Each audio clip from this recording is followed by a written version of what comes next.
Salam, hər vaxtınız xeyir olsun. Yeni gündə, yeni vlogla xoş gördük hər birinizi. Günortaya yemək hazırladım. Yarpaq dolması bu gün hazırladım günortaya. Yeməyi hazırlayandan sonra bu gün meyvə şirniyyatı da hazırlayacağım. Hərəsindən biraz da olsa təşkil edib videonun içərisinə yerləşdirdim.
Və qızlar keçdim meyvə şirniyyatını hazırlamağa. Xəmirini yoğurdum 1 saat kimi gözlətdim. Sonra başladım meyvələri hazırlamağa. Xəmirinə də un, yağ rəndələdim, omac etdim, vanil, yumurta, qaymaq, şəkər tozu əlavə edib xəmirini yoğurdum. Bir də qabartma tozu, xəmirini yoğurdum. Təxmini 1 saat kimi gözlətdim. Sonra başladım meyvələrə forma verməyə. Həm cavalı, daha doğrusu həm şaftalı, həm armud, həm də balaca kirazlar hazırladım. İçərisinə un etdim, içərisinə bişmiş molakosunu əlavə edib sonra da rənglə boyadım. Şəkərinə, tozuna da, daha doğrusu şəkərinə də üzərinə görünüş verdim. Yarpaqlarını da qoydum və qızlar, ötən vloglarımda demişdim, bayram vaxtı, yəni şirniyyatlarında mən sifariş etdiyim şirniyyatları hazırlayıram. Belə şirniyyatlardır, meyvə şirniyyatları, kurabiyələr, ümumiyyətlə tortlar, yəni bacardığım qədər edə biləcəklərim sifarişləri götürüb evdə özüm hazırlayıram.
Belə qızlar, meyvələri hazırladım. Sonra soyuduqdan sonra renclərə, tort renclərinə, yəni qida boyalarına daha doğrusu əlavə etdim biraz suda.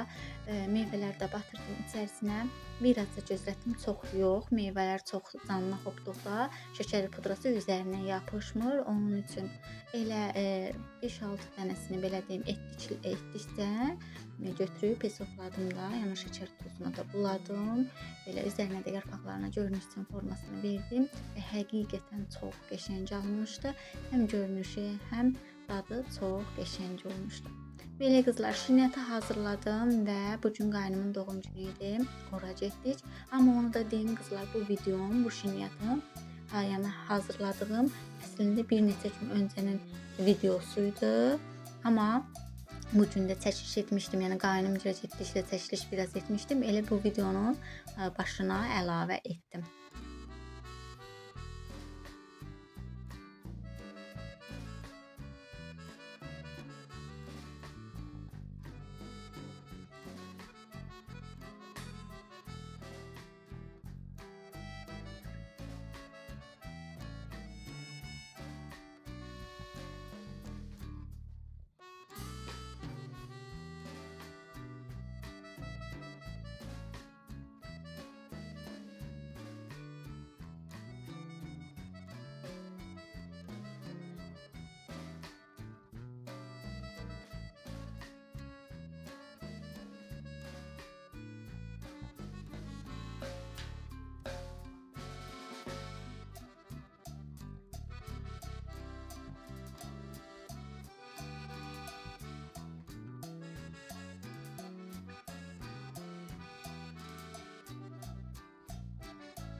Və belə qızlar, dediyim kimi bir neçə gün öncənin videosunun üzərinə əlavə etdim bu videonu da. Heyfim gəlir, videolar çəkdikdə istəmirəm itkiyə getsin, yəni qaleriyadan silinsin, elə bir-birinin üzərinə əlavə etdim. Belə qızlar, gəlmişik qaynımgilə. Allah sağlam ömür versin, necə gözəl yaşlarını qeyd etsin inşallah. Süfrələri daima xoş günlər açılsın inşallah. Elimdə dadlı, ləzzətli yeməklər hazırlamışdı. Oturduq, yedik, içdik, söhbətləşdik və videonun sonuna gəldik. Videonu izlədinizsə, izləyib bəyəndinizsə, bəyəni işarəsi qoyub abunə olmağı unutmayın. Sağ olun, sağlıqla qalın.